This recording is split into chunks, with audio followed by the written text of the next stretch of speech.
Good morning, everybody. Good morning. My name is Alan Palais, and most of you know me. And this is the Unitarian Universalist Fellowship of Pottstown. You also know that as well. I am a member of the congregation and will be leading part of the service today. We are a congregation that welcomes all, Black and white, gay and straight, liberals, conservatives, atheists, theists, mystics, and rationalists. All can find a home here because Unitarian Universalist principles and culture supports and celebrates a diversity of personal identities and a diversity of ideas. Our 7 principles, which are the foundation of our denomination, promote ethical behavior, compassion, respect for the environment, intellectual freedom, and spiritual growth. Our culture supports the idea that wisdom can be found in many sources, in the sciences, in the arts, in the humanities, in the religions of the world, and in one's personal experience. In addition, we are not permanently tied to any theology or ideology, but are always open to the possibility of change as we learn and grow. But one thing does not change here: the loving kindness we offer one another. With these values in mind, we consider a wide array of topics at our various Sunday morning services, and we have a wide array of speakers, including guest ministers, members of our congregation, and lay speakers from outside our faith. Okay, we're ready for announcements. You have an announcement, come up and give your name.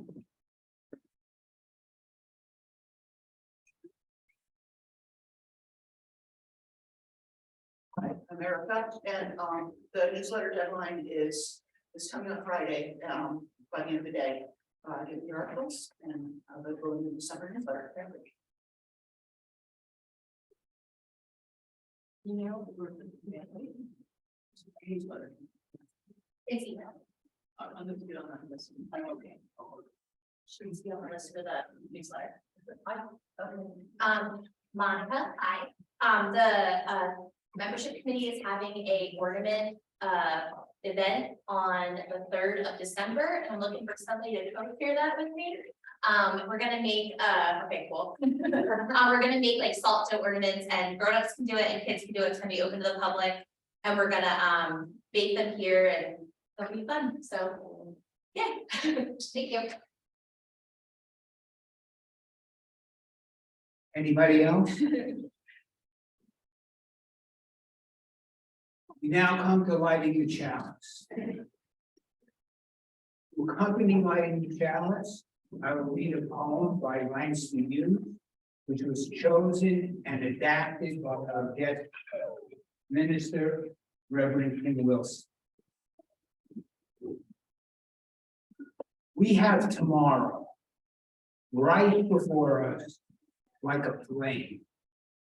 Yesterday, a night gone thing, a sundown name. And dawn today, broad arch above the road we came. As we light our chalice, may we be guided by its eternal flame.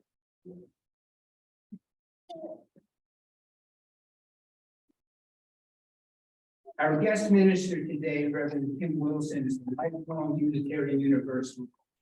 She graduated with a Master's of Divinity degree from Moravian Theological Seminary in 2000, was ordained in 2001, and has served 3 fellowships as a minister. Reverend Kim is currently a half-time minister at the UU of Central Delaware in Milton.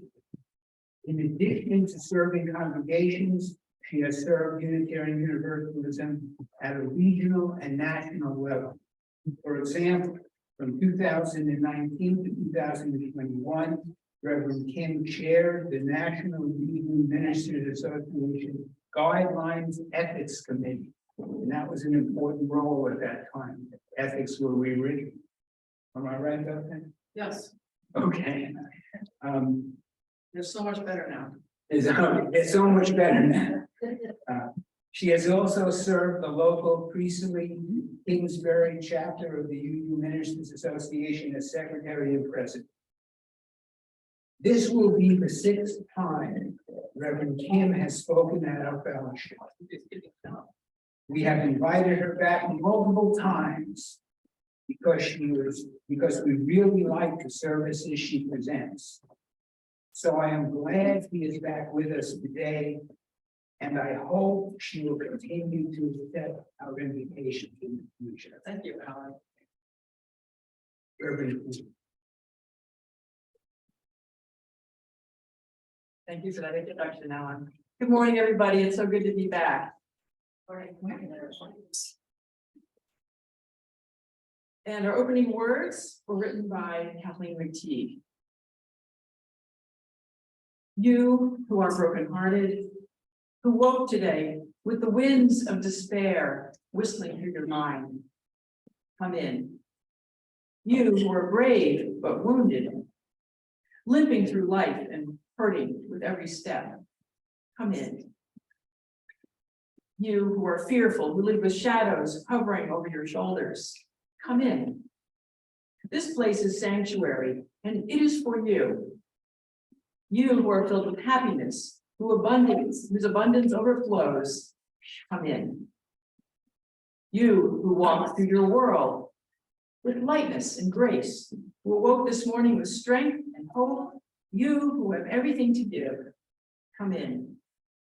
This place is your calling, a riverbank to channel the sweet waters of your life, the place where you are called by the world's need.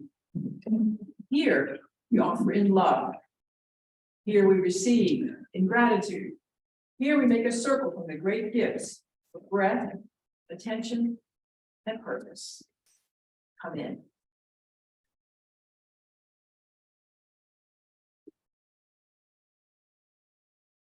Our opening hymn this morning is in your Greg hymnals, number 361, Enter, Rejoice, Come In. And if you're joining us from home, you should be able to see the lyrics on your screen.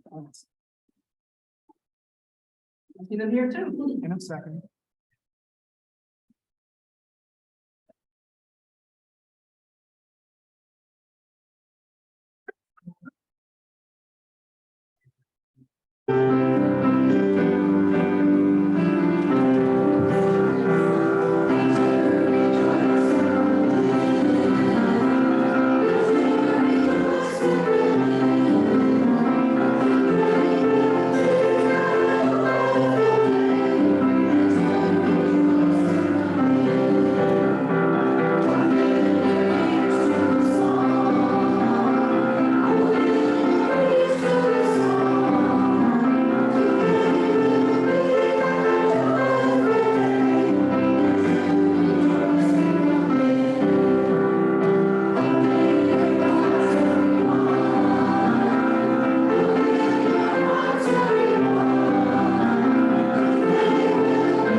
children's story this morning? Yes, I do. Fantastic. All right.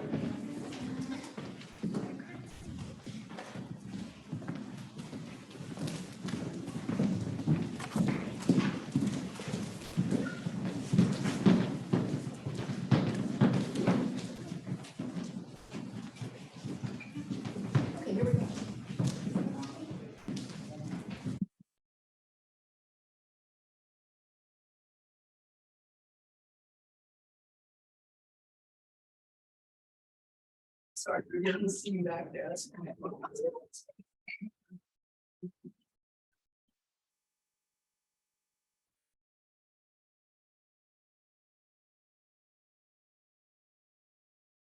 Good morning. I'm Miss Ruby, and I have a story for all ages today. And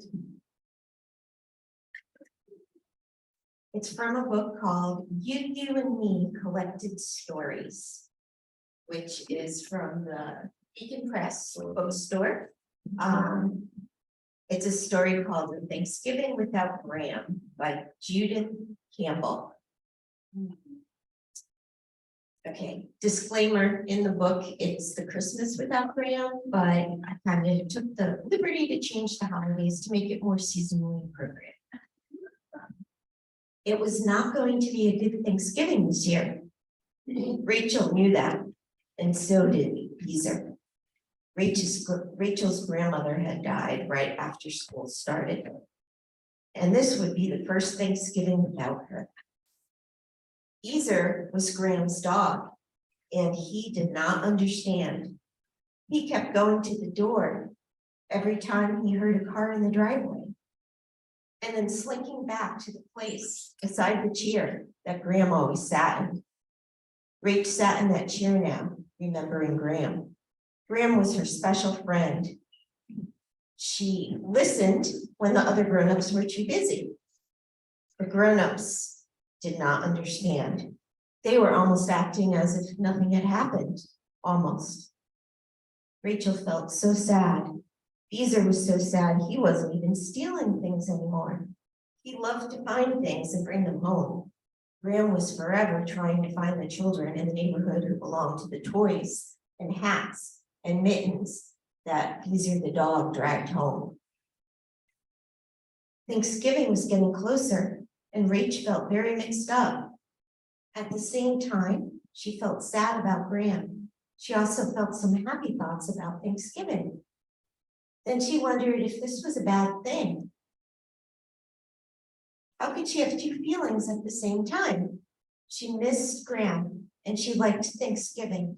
She really wished Graham were here to talk about it. When something was troubling her, Graham would always say, "Let's talk about it."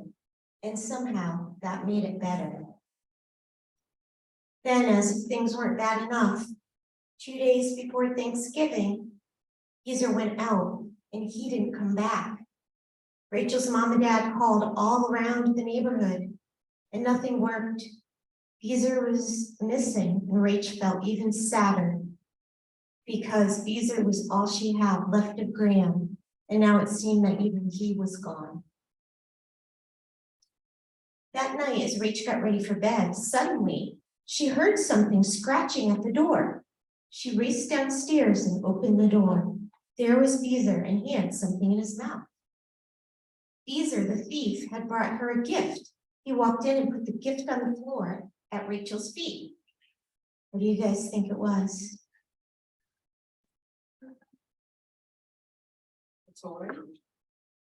It moved ever so slightly, and then it went meow. A cat? Beezer had brought home the wettest, coldest, hungriest little cat that Rach had ever seen. She picked it up and ran in to show her parents. They were happy about Beezer, but no one knew quite what to do with the cat. They fed it milk and put it in a box near the stove. The next morning, the kitten was much more lively than it had been the night before. The whole family stood and watched as a large and gentle dog softly washed life and love back into a still skinny but loudly purring cat.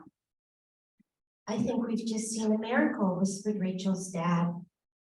But there was still lots to do. There was still lots to do if they were going to get ready for the rest of the family when they arrived for Thanksgiving dinner. The one without Graham, thought Rach. And after dinner, the family stories began. So many of them started with Graham would have, or do you remember when Grandma, that Rach couldn't listen anymore. She quietly crept upstairs to the room where Graham used to stay. She shut the door and let her tears say all that was in her heart. I think she was really sad, guys, because she missed her grandma. She didn't hear the door push open behind her, but she did feel the nudge of a large furry head against her leg. He reached down and without really looking, rubbed old Beezer behind his ear. He nudged again and she looked down to see that he had brought the little kitten to her. Rachel knelt down on the floor beside Beezer and the cat, laughing and crying and trying to hug Beezer all at the same time. Rachel was feeling so sad and Beezer was trying to help. And if Beezer was trying so hard to help her, maybe she should start to help herself as well. The three of them went downstairs to the rest of the family and told them about Beezer's gift. Rachel put the kitten on the floor at Beezer's feet. Beezer lowered his lumpy head and licked the cat. And then, ever so gently, he lifted the kitty in his great soft mouth and gave him to Rach. Everybody smiled and wiped away tears at the same time. And it felt really good to smile. The end.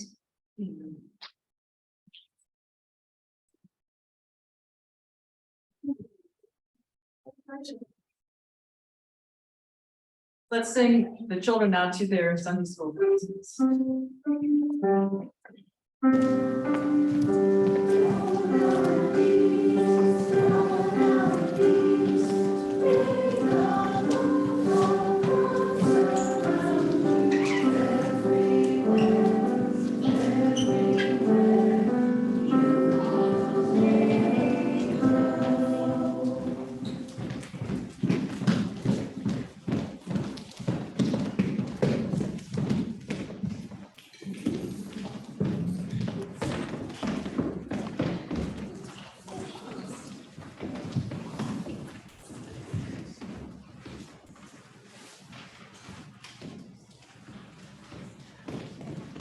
We're going to enter into a time of meditation now, and we'll begin with Spirit of Life, and we can sing that seated, and then we'll have a pause for maybe 30 seconds or 45 seconds, something like that, or some silent meditation, and then I'll move into spoken meditation.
Be in a spirit of prayer and meditation as I read our words. These words come to us from Mark Bellatini. Let the difficulties of the week take their Sabbath now, their brief and simple rest. Let the worries of the week lay their head gently onto the dark earth below this floor, which can bear them with greater ease than any one of us can by ourselves. Let the tangle of feelings, the pull and push of these last 7 days, sit still for a minute. Stop writhing in our hearts and move no more than a Buddha at rest under a tree. Let there be stillness in our hearts for a moment. The balance point between breathing in and breathing out. Like the pause of a dancer between movements in the music. Let the breathing in this room be free and flowing. Let pulses trance a slower rhythm in the wrist. Let the coming silence be like hands pulling back a curtain, revealing the table set with the feast of life, which is present here and now and has been the whole while present to those who give up living either in the past or the future. Maybe so.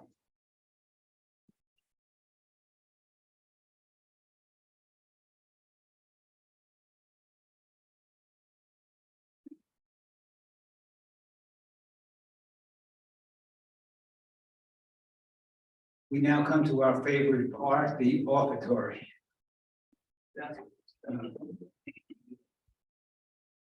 We all contribute a great deal to the fellowship and the work we do and the money we pledge. Our basket collections provide a small but not insignificant part of our income. So each Sunday, we pass the basket to help keep our fellowship going.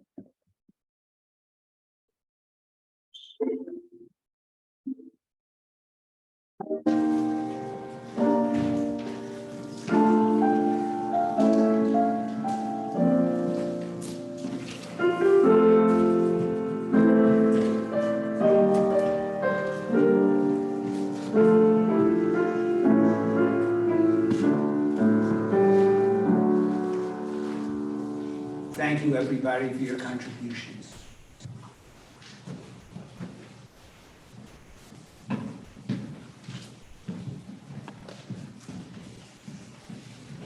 This reading this morning was written by Nancy Schaffer. How shall we mend you, sweet soul? What shall we use? And how is it in the first place you've come to be torn? Come sit, come tell me. We will find a way to mend you. I would offer you so much, sweet soul.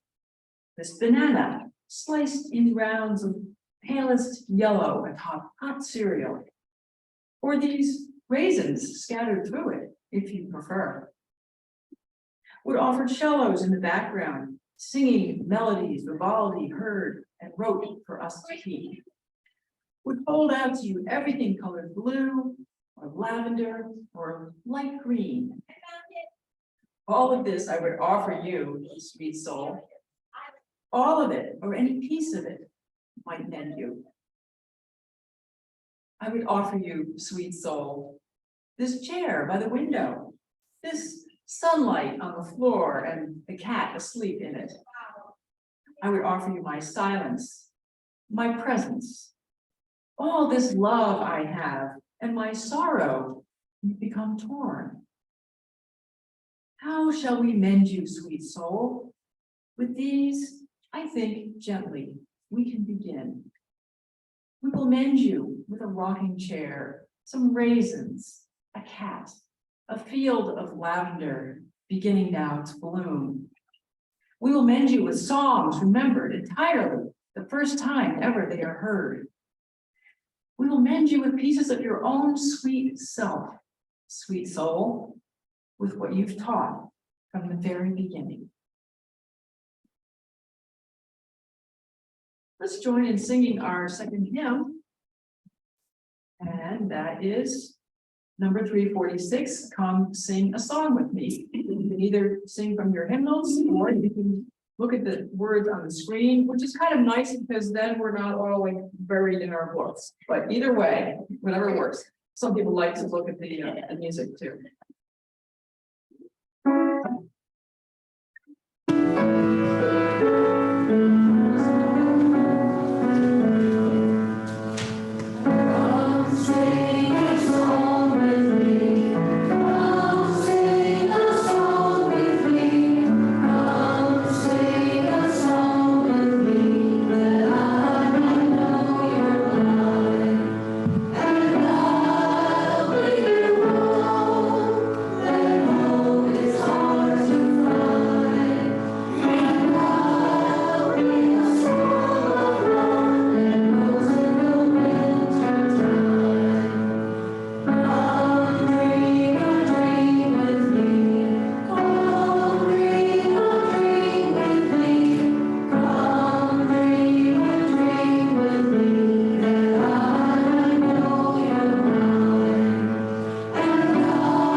I have a 3-year-old grandson, he just turned 3, but it doesn't seem that long ago that I was holding him for the first time.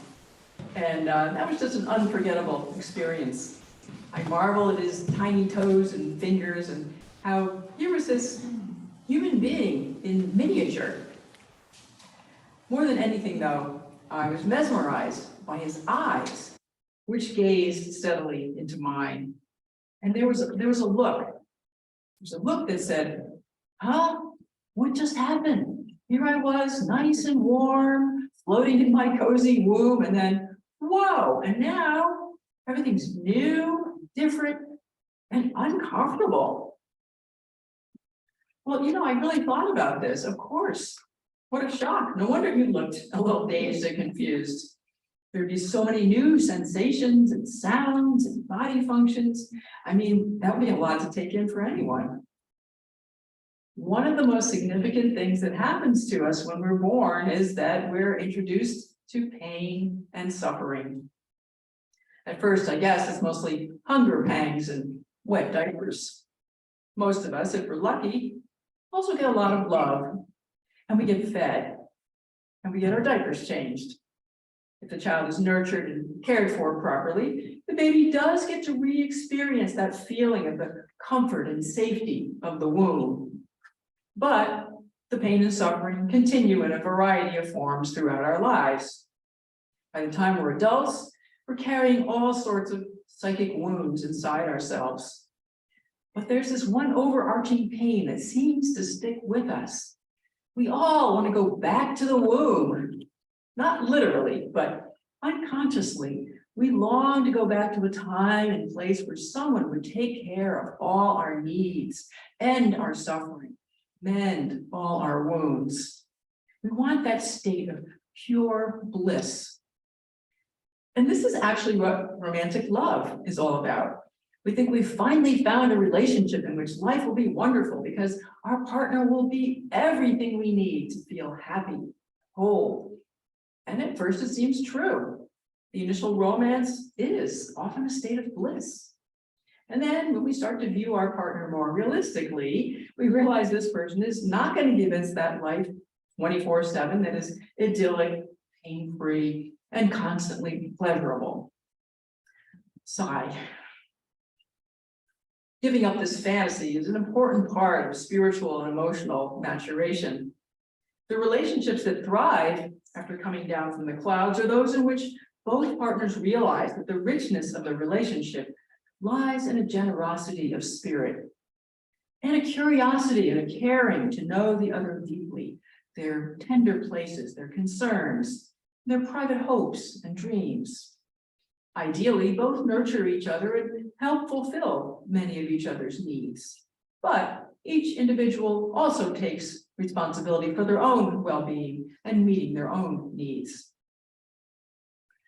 Author and therapist Harville Hendricks writes, "We all have an understandable desire to live as children. We don't want to accept responsibility for getting our needs met. And sometimes we need a little help in accepting that responsibility." Hendricks tells about a client named Walter who came to his session one day saying, "I feel terrible. I don't have any friends. I keep looking and looking, and I can't find any." It seems that in Walter's world, there were ready-made people wandering around with name tags that said, "Friend of Walter's." All Walter had to do was find them. The therapist said to his client, "Walter, there aren't any friends out there." Walter looked more defeated than ever. "That's right. What you want does not exist. Listen to me. All the people in the world out there are strangers. If you want a friend, you're going to have to go out and make one." Walter was still stuck in his fantasy that the world was going to fill all his needs for comfort and love. I hope Dr. Hendricks was able to help him face the reality that as an adult, the job belongs to him. The gifted singer and songwriter Isai Barnwell beautifully illustrates the transformation from the desire to return to a childlike state where we are completely taken care of to one of spiritual and emotional maturity in a piece that she sings with Sweet Honey in the Rock called "Wanting Memories." And I would love to be able to play it for you, but we want to respect copyright restrictions, so we won't be playing it here this morning, but it's called "Wanting Memories." And later, I hope that maybe you'll take the time to listen to it. It's on YouTube. She begins by expressing her wish to have her father rock her in her arms and hold her till the pains of life are gone, as it was when she was a child. She remembers that blissful state of feeling safe and protected, and through her father, having a sense that everything in the world was beautiful. But now her father is gone, and he can't create that world for his daughter. The daughter says, "I am sitting here wanting memories to teach me to see the beauty in the world through my own eyes.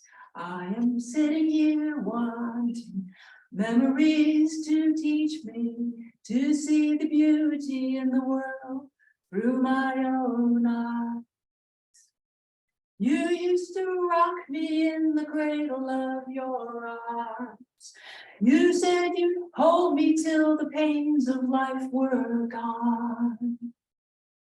So she's experiencing a deep wound of the absence of her father, doesn't know how to move forward at first, and yet she knows she must move past that dependence on her father. "You said you'd comfort me in times like these, and now I need you.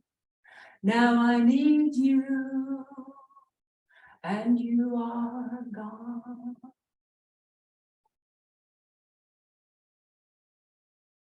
In the midst of any transformation, there's a time when things look bleak. She continues, and I will read.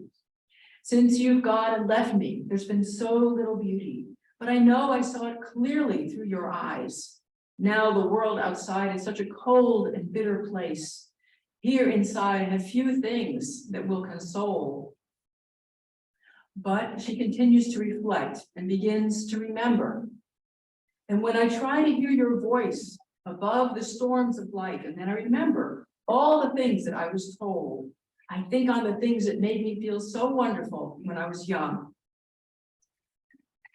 That made me laugh, made me dance, made me sing, the things that made me grow into a being full of pride. Finally, she realizes, though she can never return to that childlike place of bliss, she can stand strong by listening to the wisdom of her father and allowing it to guide her toward healing her pain. She says, I thought that you were gone, but now I know you're with me. You are the voice that whispers all I need to hear. And she recognizes the new spiritual place she finds herself in, one in which we are all connected to everything. And in this place of spiritual maturity, she finds the beauty that she's been seeking. I know that I am you and you are me. We are one. I know that who I am is numbered in each grain of sand. I know that I've been blessed again and over again. I am sitting here wanting memories to teach me to see the beauty in the world through my own eyes. And because she now has more spiritual maturity, she is able to do that.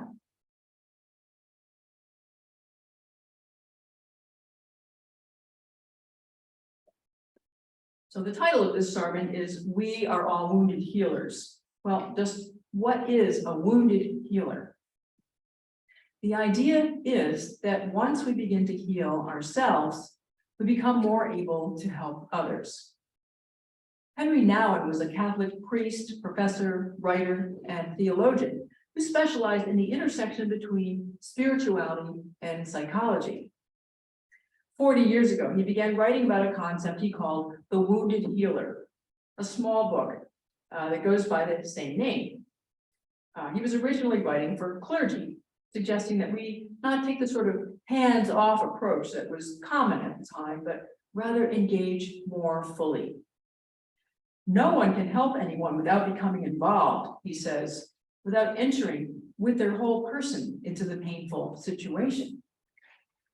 He believed that a deep understanding of our own pain makes it possible for us to convert our weakness into strength and to draw upon our own experience as a source of healing to those who are often lost in the darkness of their own misunderstood sufferings.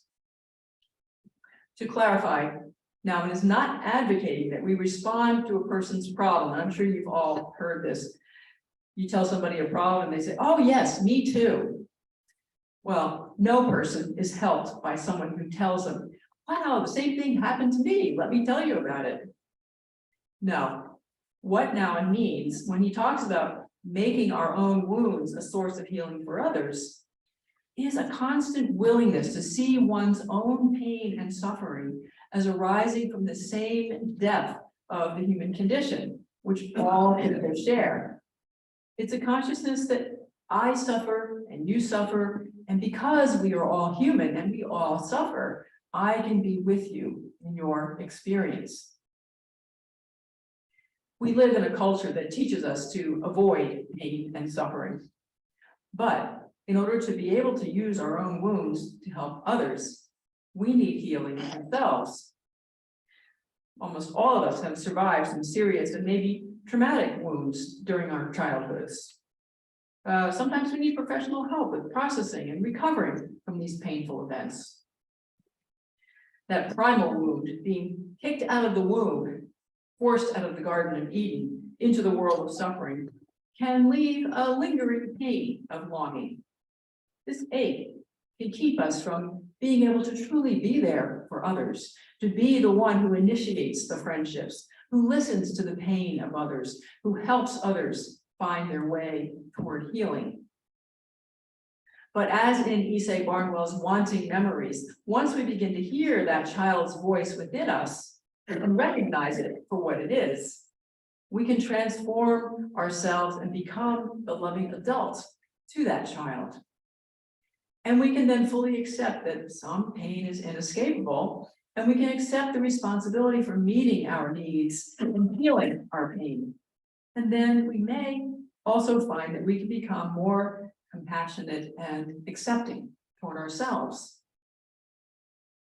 As we leave behind the dream of returning to a state of pure bliss, a world free of pain and discomfort, we may find that we experience a new generosity of spirit. I believe that we all have the capacity to become healers, and that this generosity of spirit is what will help us. It enables us to be present for others.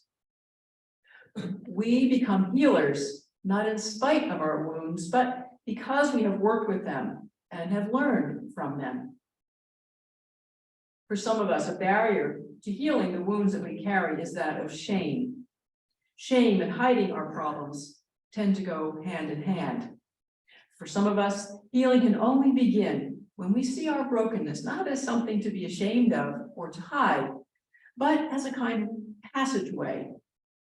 As one of my colleagues, Frank Clarkson, writes, our woundedness can be as a portal through which we can move into a deeper, more authentic, more open-hearted way of living. When we take what we've been taught to hide or push away and see it as the way through, then we've taken the first step toward becoming wounded healers. As wounded healers, there's surprising power in opening to another's pain. There is also risk.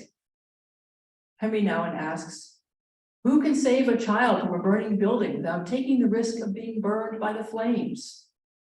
Similarly, who can alleviate another's suffering without the risk of entering into it? The truth is, we do have to enter into it. But we have to know ourselves. The point is to take care of ourselves so that we can care for others. We have to trust our own instincts. If we feel we've done enough of our own healing work that we can remain safe from the fire, we will most likely not be engulfed by another's pain. And it is comforting to realize that as we move through this risky territory, as we sit with others in their pain, we will not be alone. There is what Dr. Martin Luther King Jr. called cosmic companionship. This cosmic companionship is the knowledge that we are part of a love with a capital L, a love that will not let us go. And as we engage in our own healing work, the future can be more wonderful than we ever could have imagined. This journey of embracing our brokenness can be freeing. There's liberation that comes from facing our pain rather than avoiding it and living more authentically and fully the life that is ours. Author Brené Brown, in writing about her own pain and woundedness, tells how she decided to return to church. She thought her faith would take away all her pain and discomfort. It did not. But what her faith did say was, I'll sit with you in it. And her faith community said, we will sit with you in it. We are all just companioning each other through life. As wounded healers, this is who we are and how we're meant to live. To help the suffering of others, to help lessen their pain, to offer the care they need. So have courage. The pain you have experienced in life can be transformed into the power to help bless and heal our world. This is our calling, to work with what we have and to be companioning each other along the way, arm in arm, with love in our hearts. May it be so.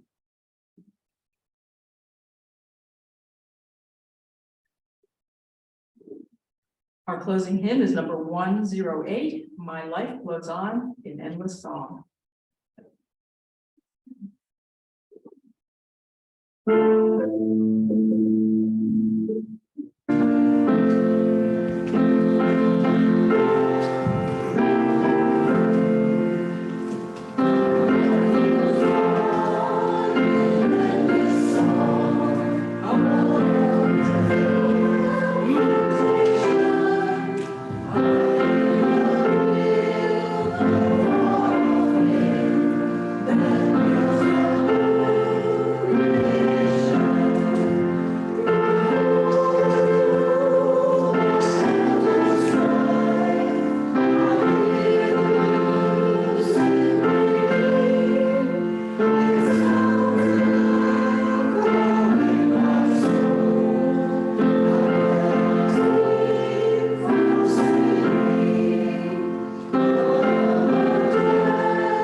if you are standing. And there they are up on the screen. Go out into the world in peace. Have courage. Hold on to what is good. Return to no person evil for evil. Strengthen the faint-hearted. Support the weak. Help the suffering. Honor all beings.